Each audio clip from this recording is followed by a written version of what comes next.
18 oktyabr Azərbaycanın milli qəhrəmanı İbad Hüseynlinin 55 yaşı tamam olacaq.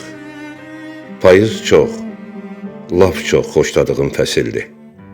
Yay fəsilindən payıza keçid dövrünü ehtiva edən sentyabr yox, payızdan qışa keçid ayı olan noyabr yox, məhz oktyabr həsrətlə gözlədiyim aydır. Məhz bu dövr şairlər, duyğusal insanlar üçün əsl yaradıcılıq bazası, niskil dolu qarışıq hisslərin çulğalaşdığı dövrdür.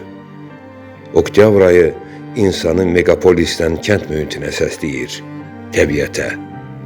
Bu ay həm də əhəmiyyətli hadisələrin baş verdiyi dövrdür. Oktyabrda baş verən irili xırdalı olayların statistikasını aparsaq, çox nəhəng siyahı əmələ gələ bilər. Nədənsə, bu ayda doğulmuş insanlara həsəd aparıram.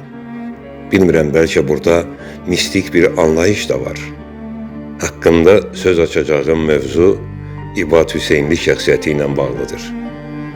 Bu insanın geniş təqdimatına ehtiyac yoxdur. O, Respublika ictimaiyyətinə əfsanəvi kəşfiyyatçı, milli qəhrəman kimi tanışdı. Onun bütün həyat yolu daim diqqət mərkəzində olub. Yazının əvvəlində payız fəsli ilə bağlı çox qısa təəssüratlarımın İbad Hüseynli ilə nə əlaqəsi ola bilər ki?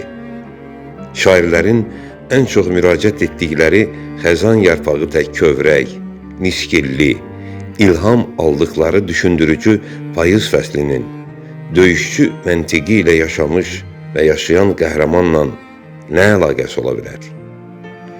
Bu insanı dinlədikcə belə qənaətə gəlirsən ki, o hətta özü də bilmədən həmin dövrdə baş vermiş hadisələrin, keçirdiyi nostalji hisslərin xiffətini çəkir. Biraz da qəmli payız fəslindən aldığı təəssüratların təsiri altındadır. Yetər ki, qəhrəmanlıq mövzusundan söz düşürsə, dərhal göz önünə müharibə, döyüş, hücum kimi səhnələr gəlir. Amma hər bir insanın bəzən heç kimlə bölüşmədiyi daxili hissləri də var. Payız hisslərin biruzə verilməsi üçün ən gözəl fəsildir. O, məhz oktyabr ayında dünyaya göz açıb. Onun doğum günü çox əlamətdar bir günün qeyd olunduğu günə təsadüf eləyir. 18 oktyabr Azərbaycanın dövlət müstəqilliyinin bərpası günü. Həmin gün saysız hesabsız təbrik mesajları alan İbad Hüseynli iki qat məmnun olduğunu gizlətmək fikrindən də uzaqdır. Canından əziz sandığı dövlətimizin mövcudluğu ona qürur hissi yaşadır. Həmin gün o ömrünün 55-ci faizini tamamlayacaq.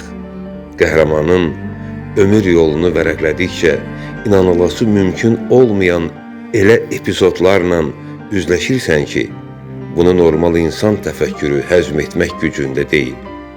Onun sağ qalması belə izahı olmayan ziddiyyət dolu müəmmadır. O, bir döyüşün, əməliyyatın, anın qəhrəmanı deyil. Onun bütün döyüş yolu, eləcə də yaşam tərzi ziddiyyətlərlə müşayiət olunur.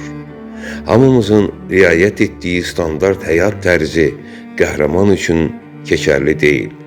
İbad Hüseynlinin döyüş yolundan danışmayaq. Bu, adi insanlar üçün başa düşülməsi mümkün olmayan, amma real həqiqətdir ki, artıq geniş müzakirə və tədqiq olunmuş və yenə də tədqiqatına ehtiyac duyulan mövzudur. 55 yaşlı insanın yenə də uşaqlıq ədaları və gənclik çılğınlığı, döyüş eyfariyası, başqa sözlə macəra axtarışı ilə davam edən həyata baxışı insanda xoş təbəssüm yaradır. Bu sətirləri oxuyan qəhrəmanımızı yaxından tanıyan insanlar, düşünürəm ki, bu fikrimlə razılaşarlar.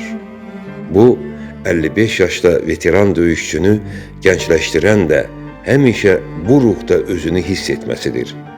Hər an keçmişə virtual səyahətdədir. Qəhrəmanlıq bir anın içində, spontan şəkildə baş verirsə, İbad Hüseynlinin həyatı tamamən ara vermədən davam edən həmin anlardan ibarətdir. O yalnız milli qəhrəman deyil, o artıq xalq qəhrəmanıdır ki, bu statusu ona yalnız xalq verə bilər. Müasir dünya gələcək şifahi xalq ədəbiyyatının şişirdilmiş xalq qəhrəmanı personajı yaradılmasına imkan vermir. Hər bir kəsin qəhrəmanlığı yerindəcə sübuta yetirilir. Gələcək üçün bizlərə mifik qəhrəman obrazı yaratmağa lüzum yoxdur. Yetər ki, hər şeyi zamanında qiymətləndirə bilək. Yenə də növbəti paradoks alınır.